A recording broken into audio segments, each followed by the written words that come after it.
السلام علیکم ورحمۃ اللہ وبرکاتہ، نحمده ونصلی علی رسولہ الکریم، اما بعد فاعوذ باللہ من الشیطان الرجیم، بسم اللہ الرحمن الرحیم، رب اشرح لی صدری ویسر لی امری واحلل عقدۃ من لسانی یفقہوا قولی۔ یا ایھا الناس قد جاءتکم موعظۃ من ربکم وشفاء لما فی الصدور وہدی ورحمۃ للمؤمنین۔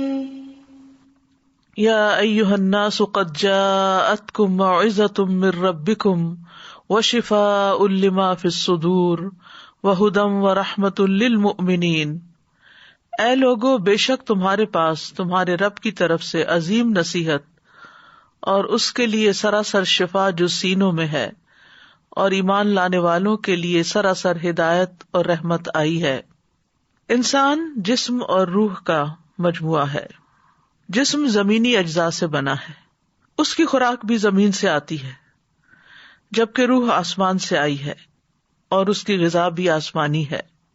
انسان دنیا میں کتنی بھی مادی لذتیں حاصل کر لے، لیکن جب تک روح کی نشو و نما کا سامان نہ کرے کبھی خوش نہیں رہ سکتا۔ جس طرح جسم بیمار ہوتا ہے اسی طرح روح بھی بیمار ہوتی ہے۔ قرآن مجید دونوں طرح کی بیماریوں کے لیے شفا ہے، خصوصاً جن کا تعلق دل کے ساتھ ہے۔ قرآن مجید کی جس آیت کا آج ہم مطالعہ کریں گے اس میں اسی حقیقت کی یاد دہانی کرائی گئی ہے کہ یا ایھا الناس، اے لوگو، تمام لوگوں سے خطاب ہے، پوری انسانیت سے۔ اور خطاب کرنے والا کون ہے؟ اللہ رب العزت، جو تمام بادشاہوں کا بادشاہ ہے۔ کیا فرما رہا ہے؟ قد جاءتکم، تحقیق تمہارے پاس آ چکی ہے۔ کیا آ چکی ہے؟ موعظۃ، ایک نصیحت آ چکی ہے۔ کہاں سے آئی ہے؟ من ربکم، تمہارے ہی رب کی طرف سے آئی ہے، یعنی کسی اور کی طرف سے نہیں، اس کی طرف سے جس نے تمہیں پیدا کیا ہے، جو تمہارا خالق و مالک ہے۔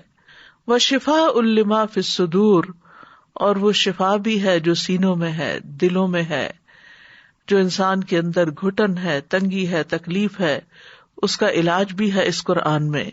وہدن، اور ہدایت بھی ہے، ورحمتن، اور رحمت بھی، لیکن کس کے لیے؟ للمؤمنین، مومنوں کے لیے۔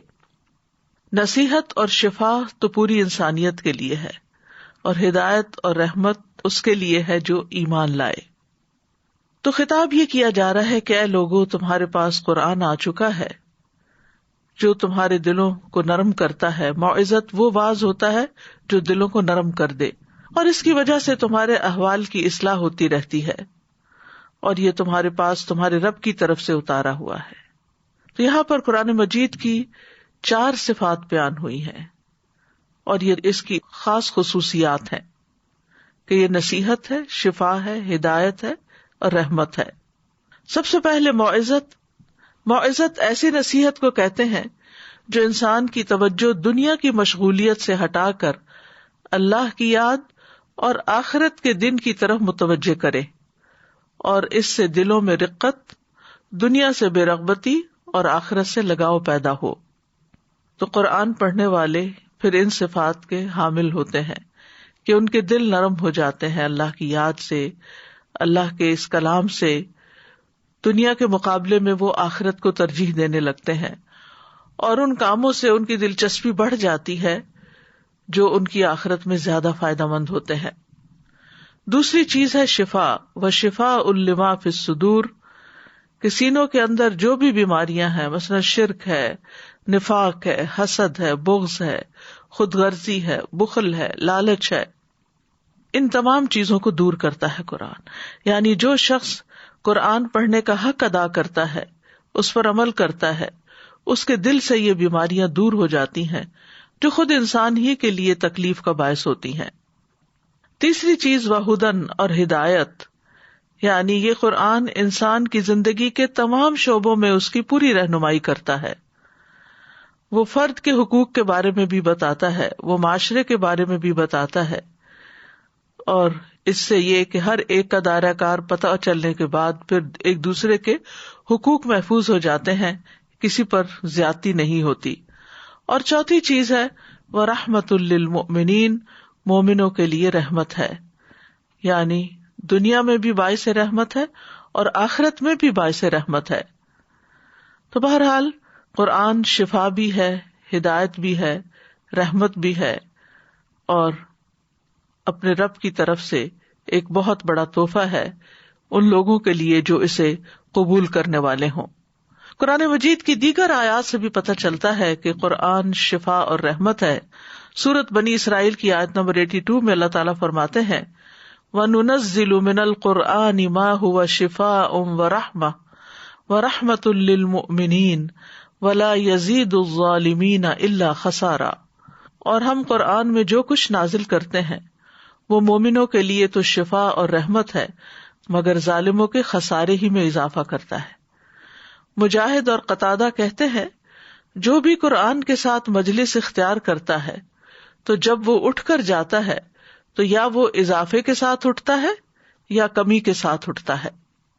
یہ اللہ کا وہ فیصلہ ہے جو اس نے کیا ہے کہ یہ ایمان والوں کے لیے سراسر شفا اور رحمت ہے، یعنی جس کے اندر جتنا ایمان ہوگا اتنا ہی وہ اس قرآن سے فائدہ اٹھائے گا، اور جس کے اندر ایمان کی کمی ہوگی، جو اپنی جان پر ظلم کرنے والا ہوگا، اس کو نہ تو قرآن سے کوئی دلچسپی ہوگی، اور اگر وہ قرآن کی مجلس میں بیٹھے بھی، قرآن پڑھے بھی، سمجھے بھی، تو فائدے کی بجائے اس کو نقصان ہی ہوگا، کیونکہ اس کے اندر کے وساوس اس کو اللہ سے اور اس کی کتاب سے اور دور کر دیں گے۔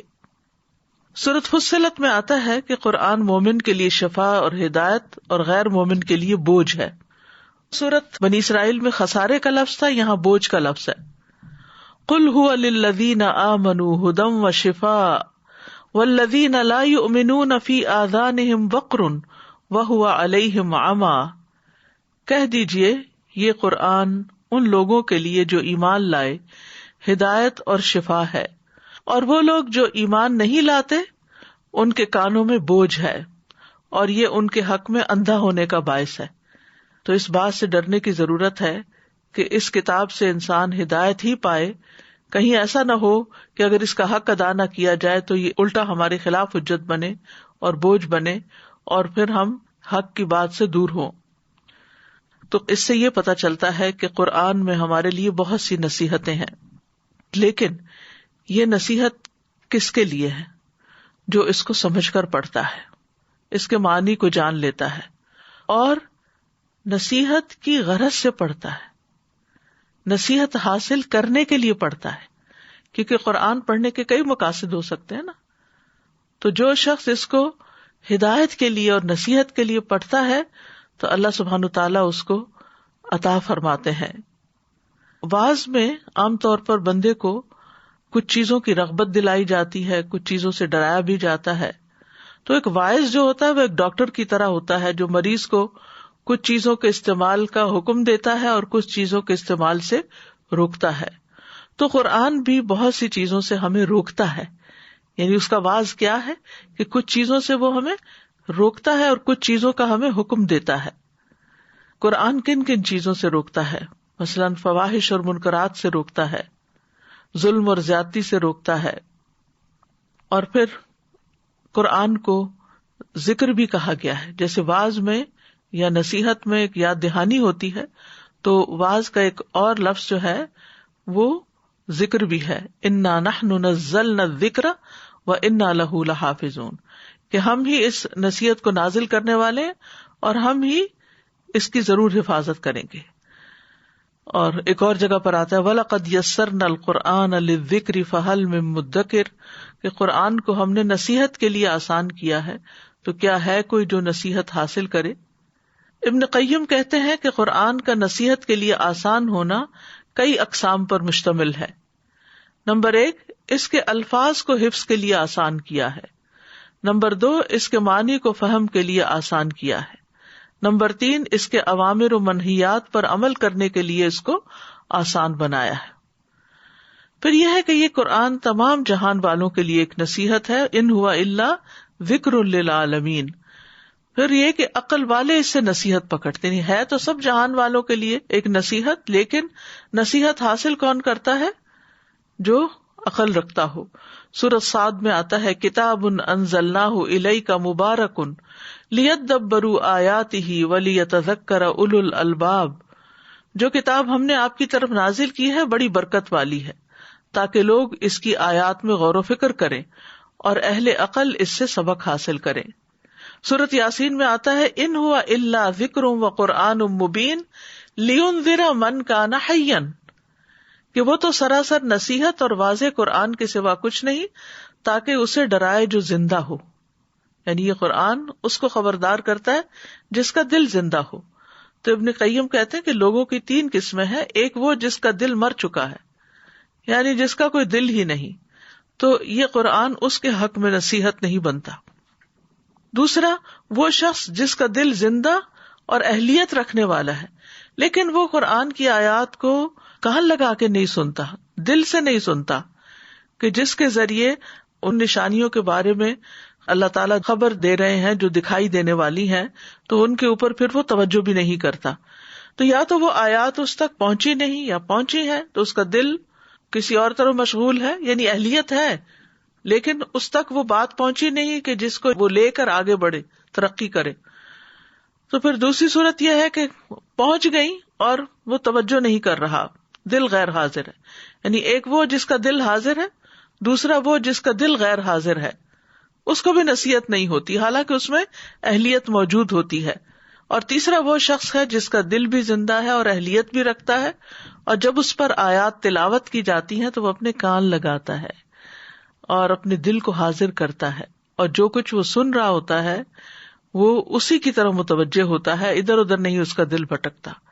تو اس قسم کے لوگ جو ہوتے ہیں وہی دراصل ان آیات سے بھی فائدہ اٹھاتے ہیں جو تلاوت کی جاتی ہیں، اور ان آیات سے بھی فائدہ اٹھاتے ہیں جو مشاہدے سے تعلق رکھتی ہیں، جیسے پہاڑ، آسمان، زمین وغیرہ. پھر اسی طرح یہ ہے کہ اس سے یہ بھی پتہ چلتا ہے کہ جو علم حاصل کرتا ہے اور توجہ سے حاصل کرتا ہے وہی اس قرآن سے فائدہ اٹھاتا ہے. وَتِلْكَ الْأَمْثَالُ نَضْرِبُهَا لِلنَّاسِ وَمَا يَعْقِلُهَا إِلَّا الْعَالِمُونَ.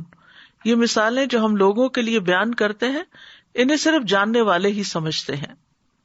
ابن قیم کہتے ہیں کہ جو کوئی قرآن سے رہنمائی حاصل کرنا چاہتا ہے اسے چاہیے کہ قرآن میں غور و فکر اور تدبر کرے.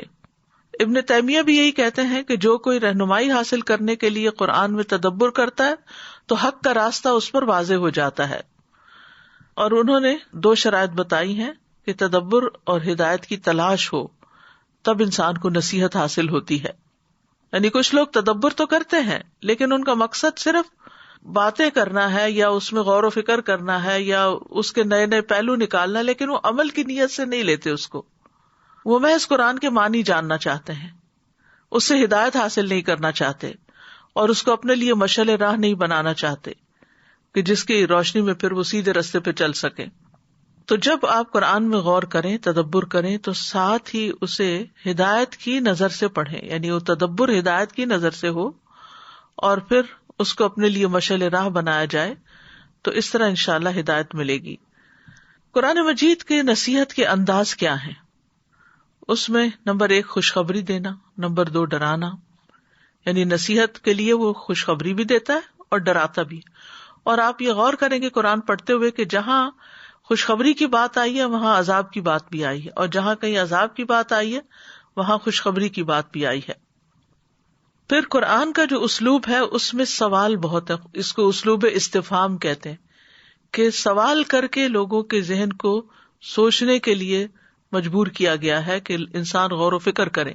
مثلاً قرآن مجید میں آتا ہے افلا تعقلون، افلا تتفکرون، افلا تتذکرون. کیا تم سمجھتے نہیں؟ کیا تم غور نہیں کرتے؟ کیا تم نصیحت حاصل نہیں کرتے؟ اسی طرح قرآن واقعات کے ذریعے نصیحت کرتا ہے. واقعات کے ذریعے، یعنی اوپر ہم نے جو مین آیت پڑھی اس میں آیا نا کہ یہ تمہارے پاس ایک نصیحت آ گئی ہے. تو نصیحت کس کس انداز میں؟ ڈرا کے، خوشخبری دے کے بھی، سوال کر کے بھی، اور واقعات سنا کے بھی. یعنی پچھلی قوموں کے جو حالات ہیں وَكُلًّا نَّقُصُّ عَلَيْكَ مِنْ أَنْبَاءِ الرُّسُلِ مَا نُثَبِّتُ بِهِ فُؤَادَكَ وَجَاءَكَ فِي هَٰذِهِ الْحَقُّ وَمَوْعِظَةٌ وَذِكْرَىٰ لِلْمُؤْمِنِينَ، اور ہم رسولوں کی خبروں میں سے ہر وہ چیز تجھ سے بیان کرتے ہیں جس کے ساتھ ہم آپ کے دل کو ثابت رکھتے ہیں، اور آپ کے پاس ان میں حق اور مومنوں کے لیے نصیحت اور یاد دہانی آ گئی ہے۔ اور پھر اولین و آخرین کی خبر دے کر، تو عبداللہ بن مسعود کہتے ہیں کہ جو شخص علم حاصل کرنا چاہتا ہے اسے چاہیے کہ قرآن میں غور و فکر کرے، اس لیے کہ اس میں پہلے اور پچھلے تمام علوم موجود ہیں، یعنی ہر دور کے مطابق یہ قرآن نصیحت کرتا ہے۔ دوسری صفت جو اس آیت میں بتائی گئی ہے وہ ہے وَشِفَاءٌ لِمَا فِی الصُّدُورِ، کہ قرآن میں شفا ہے۔ ابن قیم کہتے ہیں قرآن سینے کی بیماریوں کے لیے شفا ہے، یہ ان وسوسوں، خیالات اور فاسد ارادوں کو ختم کر دیتا ہے جو شیطان دل میں ڈالتا ہے۔ اور سینے کو خاص کرنے کی وجہ کیا ہے؟ کیونکہ یہ دل اور دیگر اعضاء کا مقام ہے، یعنی سارے اعضاء ہمارے دل کے ساتھ ہی جڑے ہوئے ہیں، اگر دل کو کوئی تکلیف پہنچتی ہے تو سارے اعضاء متاثر ہوتے ہیں۔ تو اس وجہ سے خاص طور پر صدور کا لفظ آیا جو سینوں کے اندر دل کو محفوظ کیا گیا ہے۔ اور حقیقت یہ ہے کہ دل کی لا علاج بیماریوں کی شفا قرآن کے اندر ہے۔ اور ایک دل وہ ہوتا ہے جو ایمان سے آباد ہوتا ہے، علم اور ہدایت کے نور سے بھرا ہوا ہوتا ہے، یہ دل زندہ ہوتا ہے۔ دوسرے وہ دل جو ایمان سے خالی ہوتا ہے اور وحی کے علوم سے خالی ہوتا ہے، تو یہ مردہ دل ہوتا ہے۔ تو دل کے مردہ ہونے کے دو اسباب ہیں، نمبر 1 جہالت اور نمبر 2 تکبر۔ جہالت جو ہے دل اور ایمان اور نور کے درمیان رکاوٹ بن جاتی، اور تکبر انسان کو علم حاصل نہیں کرنے دیتا۔ تو قرآن جہالت کو ختم کرنے کا ذریعہ ہے۔ جب دلوں کی جہالت ختم ہو جاتی ہے تو دل ایمان کے ساتھ لہلہانے لگتے ہیں، قرآن سے منور ہو جاتے ہیں، روشن ہو جاتے ہیں۔ تو قرآن میں جو شفا ہے وہ 3 طرح سے ہوئی۔ ایک یہ کہ گمراہی سے شفا کیونکہ اس میں ہدایت ہے، دوسرے بیماری سے شفا کیونکہ اس میں برکت ہے، اور تیسرے فرائض اور احکام کو معلوم کرنے کے بارے میں شفا کیونکہ اس میں ہر چیز کی وضاحت ہے۔ کیونکہ انسان یہ کہ پتہ نہیں چلتا کہ اللہ کو کیسے راضی کریں، کون سے کام کریں کون سے نہ کریں، تو قرآن اس کی خوب تفصیل بتا دیتا ہے۔ اور ویسے عمومی طور پر شک، تکبر، حسد، نفاق، بغض، ہم و غم، ان جیسی بیماریوں کے لیے شفا ہے۔ یہ چیزیں انسان کو جو عام طور پر بے چین رکھتی ہیں، جب انسان قرآن کے ساتھ غور و فکر کے ساتھ معاملہ کرتا ہے، اس کو سمجھتا ہے، تو یہ چیزیں بہت چھوٹی معلوم ہوتی ہیں، بہت پیٹی لگتی ہیں کہ یہ میں اپنے دل میں کیا کسی کے بارے میں بات لے کے بیٹھی ہوئی ہوں، یہ تو کوئی مسئلہ ہی نہیں جس کو میں مسئلہ سمجھے ہوئے ہوں، مسائل تو اس سے کہیں زیادہ بڑے ہیں۔ اور حقیقت یہ ہے کہ قرآن انسان کو آخرت کی فکر لگا دیتا ہے، اور جب انسان کو آخرت کی فکر لگ جاتی ہے تو دنیا کے مسائل اور دنیا کے ہم و غم بہت چھوٹے ہونے لگتے ہیں۔ اور حقیقت ہے قرآن اپنے الفاظ اور اپنے معنی اور اپنے مفہوم کے اعتبار سے دلوں پہ اثر رکھتا ہے۔ اگر صرف اس کی خوبصورت انداز سے تلاوت ہی کی جائے تو وہ بھی ایک مرہم کا کام دیتی ہے۔ اسی طرح قرآن کے ذریعے اگر کسی کو نصیحت کی جائے تو وہ بھی دل پہ اثر کرتی ہے۔ تو اس کی نصیحت سے بڑی نصیحت کسی کی نہیں، اس کی نصیحت سے زیادہ قوی نصیحت کسی کی نہیں۔ اور جو شخص قرآن کے بغیر کسی اور چیز پر انحصار کر لیتا ہے وہ گمراہ ہو جاتا ہے، اور جو قرآن سے نصیحت حاصل نہیں کرتا اس کے لیے اور کوئی نصیحت کرنے والا نہیں ہو سکتا، یعنی جو اللہ کی نہیں مانتا پھر وہ اور کسی کی کیا مانے گا۔ روحانی بیماریوں میں عام طور پر جیسے نظر، حسد وغیرہ، جادو یا جنات کا اثر، اس طرح کی چیزیں عمومی طور پر لوگ ان کا شکار ہو جاتے ہیں اور ان کی وجہ سے پریشان رہتے ہیں۔ تو قرآن مجید کی تلاوت کرنے سے، خاص طور پر سورۃ الفاتحہ کی تلاوت کرنے سے ایسی بیماریوں کا علاج ہوتا ہے۔ لیکن اس کا یہ مطلب نہیں کہ قرآن صرف روحانی بیماریوں کا علاج ہے، قرآن جسمانی بیماریوں کے لیے بھی شفا کا باعث ہے، اور قرآن میں ہر بیماری کا علاج موجود ہے۔ ابن قیم کہتے ہیں دلوں اور جسموں کی بیماریوں میں سے کوئی بیماری ایسی نہیں جس کا علاج اور اس کے سبب کی طرف رہنمائی کا ذریعہ قرآن میں موجود نہ ہو، بلکہ امام قرطبی تو کہتے ہیں کہ قرآن کے ہر حرف میں شفا ہے۔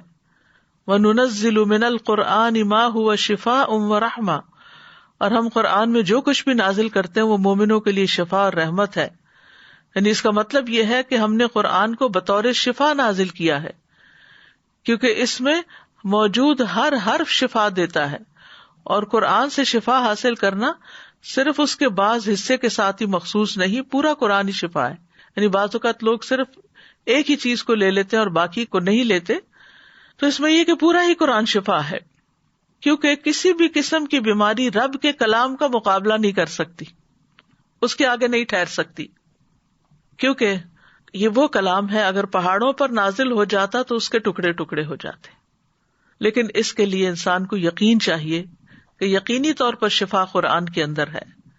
یعنی اس سے شفا کی اہلیت نہیں رکھتا کوئی مگر یہ کہ جس کو یہ توفیق ہو کہ وہ اس پر یقین کرے کہ یہ اللہ کا کلام ہے اور اس کے مقابلے میں کوئی بھی چیز ٹھہرتی نہیں. اور قرآن کے علاوہ کسی دوسرے کلام میں شفا نہیں، کہ اگر کوئی شعر و شاعری میں شفا ہے یا اور کسی کے کلام میں، تو ایسا نہیں. ابو نصر رملی کہتے ہیں ہم مکہ میں فضیل بن ایاس کے پاس آئے، ہم نے انہیں درخواست کی کہ ہمیں علم لکھوائیں، تو انہوں نے کہا کہ تم نے اللہ کی کتاب کو ضائع کر دیا ہے اور تم فضیل اور سفیان بن عیینہ کے کلام کو طلب کرتے ہو. بس اگر تم خود کو اللہ کی کتاب کے لیے فارغ کر لیتے تو جو کچھ تم چاہتے ہو تم اس قرآن میں اس کی شفا پا لیتے. یعنی سب سے پہلے اور سب سے اہم علم جو حاصل کرنا چاہیے وہ قرآن کا ہے، جو انسان کے لیے دنیا اور آخرت کی سعادت کا باعث ہے. اور اس کے بعد دوسری چیزوں کو اہمیت دے یا توجہ دے، کیونکہ اگر کسی کو قرآن سے فائدہ نہیں پہنچتا یا قرآن کی حکمتیں اگر کسی نے نہیں جانی تو پھر دنیا کے باقی علوم کے بارے میں تو یہ پتہ ہی نہیں کہ ان کے اندر کتنی صداقت ہے اور کتنی حقیقت ہے، کیونکہ اصل حقیقت تو قرآن ہی بتاتا ہے. ابن الجوزی کہتے ہیں جو اللہ کی کتاب سے شفا طلب نہیں کرتا وہ ہمیشہ بیمار ہی رہتا ہے، اور قرآن سے شفا حاصل نہ کرنا جو ہے یہ قرآن کو چھوڑ دینے میں سے ہی ہے. تو یاد رکھیے کہ قرآن بہترین رقیہ ہے، یعنی نظر بد، جادو، جنوں کے چمٹنے اور اس کے علاوہ بھی قلب و روح کی بیماریوں اور جسمانی بیماریوں کے لیے بھی بہت بڑی شفا ہے. حضرت عائشہ سے مروی ہے کہ رسول اللہ صلی اللہ علیہ وسلم ان کے پاس تشریف لائے تو ایک عورت ان کا علاج کر رہی تھی یا ان کو دم کر رہی تھی، تو آپ نے فرمایا کتاب اللہ یعنی قرآن مجید کے ساتھ اس کو دم کرو، اس کا علاج کرو. جب نبی صلی اللہ علیہ وسلم کو مرض الموت لاحق ہوا تو نبی صلی اللہ علیہ وسلم کے لیے حضرت عائشہ معوذات پڑھتی تھی اور آپ کے ہاتھوں پہ پھونک مارتی اور پھر آپ کے ہاتھوں کو جسم پر پھیر دیتی تھی. پھر اسی طرح یہ ہے کہ قرآن کے کچھ حصے جو ہیں جیسے سورۃ الفاتحہ ہے تو اس کا نام ہی الشفا ہے، یعنی سورۃ فاتحہ خاص طور پر شفا دینے والی ہے کیونکہ اس میں اللہ سبحانہ تعالیٰ سے مدد مانگی جاتی ہے، ایاک نعبد و ایاک نستعین. پھر اسی طرح سورۃ البقرہ میں بھی شفا ہے. ابو امامہ کہتے ہیں میں نے رسول اللہ صلی اللہ علیہ وسلم کو یہ فرماتے ہوئے سنا کہ سورۃ البقرہ پڑھا کرو کیونکہ اس کا پڑھنا باعث برکت ہے اور اس کا چھوڑنا باعث حسرت ہے، اور جادوگر اس کو حاصل کرنے کی طاقت نہیں رکھتے. پھر اس آیت سے یہ بھی پتہ چلتا ہے کہ قرآن ہدایت ہے. شہر رمضان الذی انزل فیہ القرآن ھدی للناس وبینات من الھدی والفرقان. رمضان کا مہینہ وہ ہے جس میں قرآن نازل کیا گیا ہے جو لوگوں کے لیے سراسر ہدایت اور حق و باطل میں فرق کرنے کی واضح دلیلیں ہیں. پھر اسی طرح سورۃ بنی اسرائیل میں آتا ہے کہ یہ قرآن سب سے زیادہ درست رستے کی طرف انسان کی رہنمائی کرتا ہے. ان ھذا القرآن یہدی للتی ہی اقوم ویبشر المؤمنین الذین یعملون الصالحات ان لہم اجرا کبیرا. بلا شبہ یہ قرآن اس راستے کی ہدایت دیتا ہے جو سب سے سیدھا ہے، اور ان ایمان والوں کو جو نیک عمل کرتے ہیں بشارت دیتا ہے کہ ان کے لیے بہت بڑا اجر ہے. تو اس سے یہ پتہ چلتا ہے کہ اگر کوئی شخص واقعی ہدایت کا، سیدھے رستے کا، حق کا متلاشی ہے تو اس کو قرآن پڑھنا چاہیے، قرآن کو سمجھنا چاہیے. پھر اسی طرح یہ کہ یہ سلامتی کی راہیں دکھانے والی کتاب ہے. قرآن مجید میں آتا ہے قد جاءکم من اللہ نور و کتاب مبین یہدی بہ اللہ من اتبع رضوانہ سبل السلام. سورۃ المائدہ کی آیات ہیں جن کا مطلب ہے بے شک تمہارے پاس اللہ کی طرف سے ایک روشنی اور واضح کتاب آئی ہے جس کے ساتھ اللہ ان لوگوں کو جو اس کی رضا کے پیچھے چلے سلامتی کے راستوں کی ہدایت دیتا ہے. پھر اسی طرح یہ ہے کہ یہ کتاب زندگی کے تمام معاملات میں رہنمائی دیتی ہے، بشرطے کہ انسان رہنمائی کی غرض سے اس کی طرف رجوع کرنے والا ہو. قرآن مجید میں آتا ہے وَنَزَّلْنَا عَلَيْكَ الْكِتَابَ تِبْيَانًا لِكُلِّ شَيْءٍ وَهُدًى وَرَحْمَةً وَبُشْرَى لِلْمُسْلِمِينَ، اور ہم نے جو تجھ پر کتاب نازل کی اس حال میں کہ ہر چیز کا واضح بیان ہے. یعنی آپ زندگی کے کسی بھی مسئلے کے بارے میں اس سے رہنمائی حاصل کرنا چاہیں، اس کو پڑھتے چلے جائیں، آپ رہنمائی پا جائیں گے. امام شافعی کے بارے میں آتا ہے کہ انہوں نے ایک مسئلے کی تحقیق میں 300 بار قرآن کا مطالعہ کیا، 300 بار اس کو پڑھا، جب جا کر ان کو ایک آیت ملی جس چیز کی وہ تلاش میں تھے اس کا بھرپور جواب تھا. لیکن ہم عام طور پر ایک تھوڑا سا حصہ پڑھ لیتے ہیں، کہیں سے پڑھ لیتے ہیں، پھر کہتے ہیں کچھ سمجھ نہیں آ رہی، پھر چھوڑ دیتے ہیں. نہیں، پڑھتے رہیں اور بار بار پڑھتے رہیں، آپ دیکھیں گے کہ آپ کو اپنے مسائل کا، چاہے وہ کسی بھی قسم کے ہوں، ان کا حل آپ کو قرآن میں مل جائے گا. لیکن اس کے لیے جلدی نہ کریں، اس کے لیے وقت نکالیں. پھر صحیح مسلم میں آتا ہے کہ قرآن میں ہدایت اور نور ہے. زید رضی اللہ عنہ سے مروی ہے کہ رسول اللہ صلی اللہ علیہ وسلم نے فرمایا آگاہ رہو اے لوگو، میں ایک انسان ہوں، قریب ہے کہ میرے رب کا بھیجا ہوا میرے پاس آئے تو میں اسے قبول کر لوں، یعنی موت کے فیصلے کو، اور میں تم میں 2 بھاری چیزیں چھوڑے جا رہا ہوں. ان میں سے پہلی اللہ کی کتاب ہے جس میں ہدایت اور نور ہے، تو تم اللہ کی کتاب کو پکڑے رکھو اور اس کے ساتھ مضبوطی سے جڑے رہو. اور آپ نے اللہ کی کتاب پر بہت زور دیا اور اس کی خوب رغبت دلائی. پھر آپ نے فرمایا دوسری چیز میرے اہل بیت ہیں، میں تم لوگوں کو اپنے اہل بیت کے بارے میں اللہ کی یاد دلاتا ہوں، میں تم لوگوں کو اپنے اہل بیت کے بارے میں اللہ کی یاد دلاتا ہوں، میں تم لوگوں کو اپنے اہل بیت کے بارے میں اللہ کی یاد دلاتا ہوں. یہ بات آپ نے 3 بار فرمائی. پھر اسی طرح یہ ہے کہ یہ گمراہی سے بچانے والی کتاب ہے. نبی صلی اللہ علیہ وسلم نے فرمایا اللہ عز و جل کی کتاب ہی اللہ کی رسی ہے، جو اس کی پیروی کرے گا وہ ہدایت پر رہے گا اور جو چھوڑ دے گا وہ گمراہی پر رہے گا.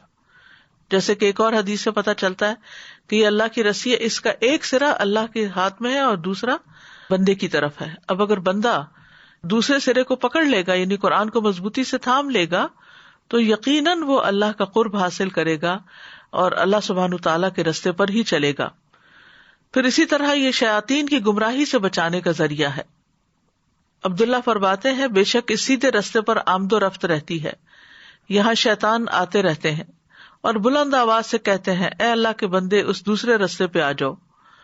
بس تم اللہ کی رسی کو مضبوطی سے تھام لو اور بے شک قرآن اللہ کی رسی ہے.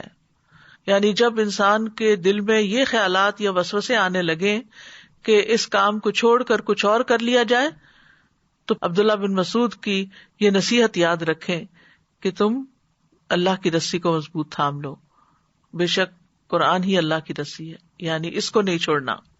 پھر اسی طرح قرآن کی تعلیم کی بدولت انسان کو روشنی اور فرقان ملتا ہے، حق کو باطل میں فرق کرنے کی صلاحیت ملتی ہے، صحیح اور غلط کی پہچان ملتی ہے. سورۃ الطلاق میں آتا ہے رسولا یتلو علیکم آیات اللہ مبینات لیخرج الذین آمنوا وعملوا الصالحات من الظلمات الی النور. ایک ایسا رسول جو تمہیں اللہ کی واضح آیات پڑھ کر سناتا ہے تاکہ ایمان لانے والوں اور نیک عمل کرنے والوں کو تاریکیوں سے نکال کر روشنی کی طرف لائے.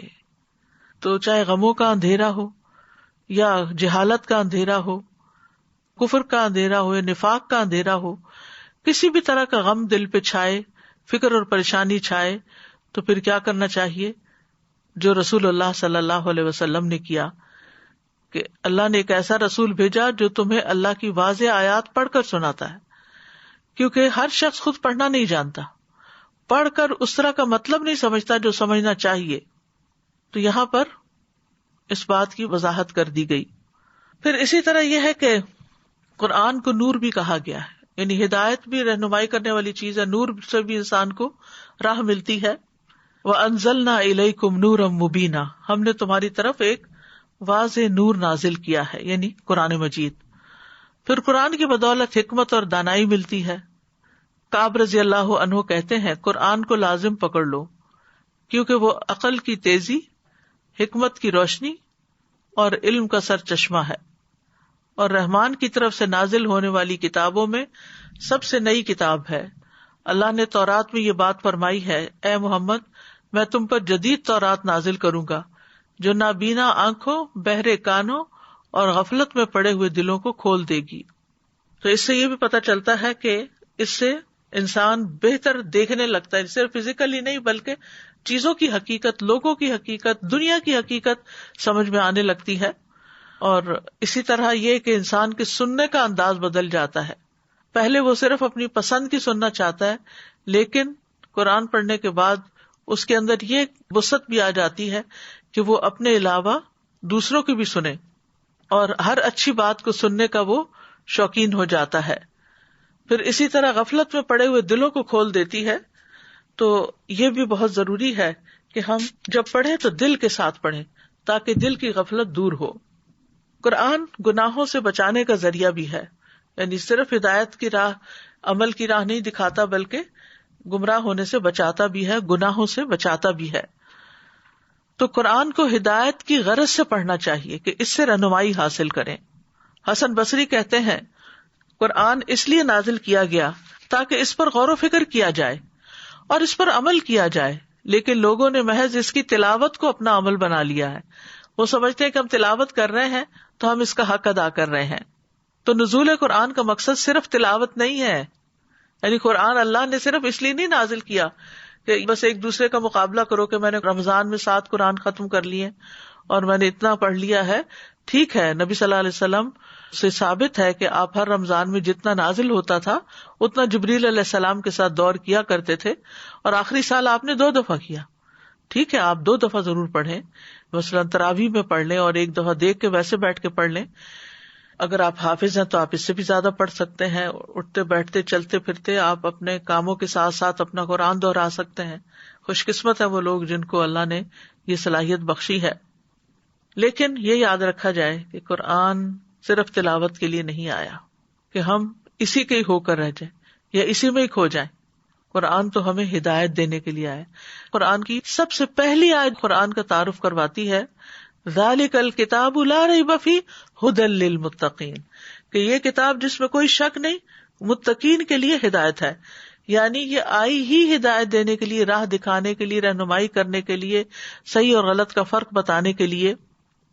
اور پھر جتنا جتنا انسان اس میں تدبر کرتا جاتا ہے اتنا ہی اس کو رہنمائی بہتر طور پر ملتی جاتی ہے، کیونکہ قرآن پر تدبر سے ہی ہدایت ملتی ہے۔ ابن تیمیہ کہتے ہیں، من تدبر القرآن طالب الہدی منہ تبین لہ طریق الحق، جو ہدایت کی غرض سے، ہدایت کی نیت سے قرآن میں تدبر کرتا ہے اس کے لیے حق کا راستہ واضح ہو جاتا ہے، اور جو تدبر نہ کرے ان کی مذمت بھی کی گئی ہے۔ افلا یتدبرون القرآن ام علی قلوب اقفالها، تو کیا یہ لوگ قرآن میں غور و فکر نہیں کرتے یا ان کے دلوں پہ تالے پڑے ہوئے ہیں؟ تو بعض لوگوں کو ہو سکتا ہے تدبر کا معنی نہ آتا ہو۔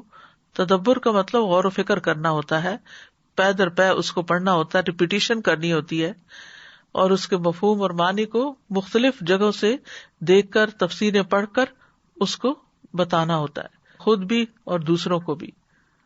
پھر قرآن کی محض تلاوت کرنے اور اس پر عمل نہ کرنے والے کی سزا بھی ہے۔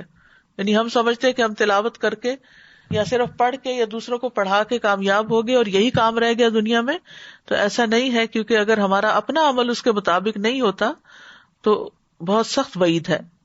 رسول اللہ صلی اللہ علیہ وسلم نے فرمایا، میں معراج کی رات ایسے لوگوں پر گیا جن کے ہونٹ آگ کی کینچیوں سے کاٹے جا رہے تھے، جب بھی وہ کاٹے جاتے تو وہ مکمل ہو جاتے۔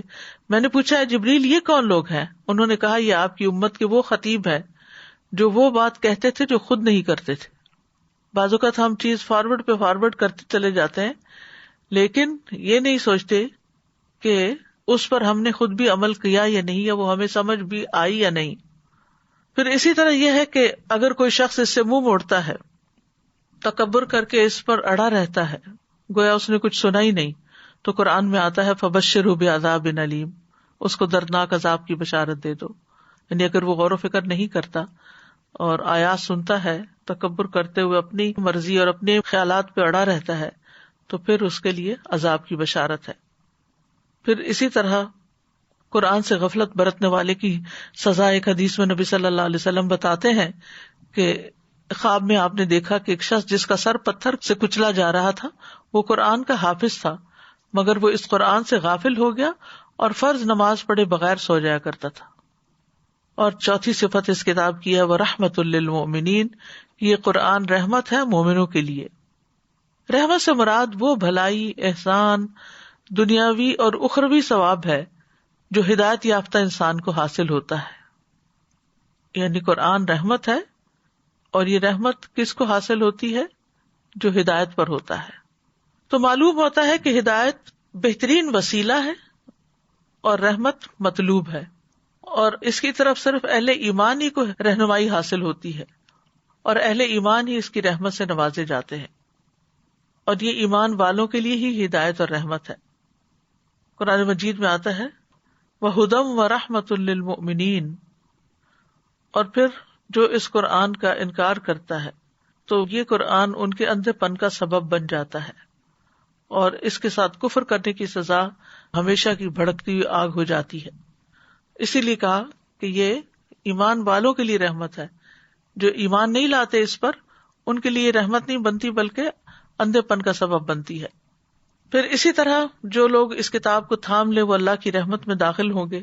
سورۃ النساء میں اللہ تعالیٰ فرماتے ہیں یا ایھا الناس قد جاءکم برہان من ربکم وانزلنا الیکم نورا مبینا فاما الذین آمنوا باللہ واعتصموا بہ فسیدخلہم فی رحمت منہ وفضل ویہدیہم الیہ صراطا مستقیما۔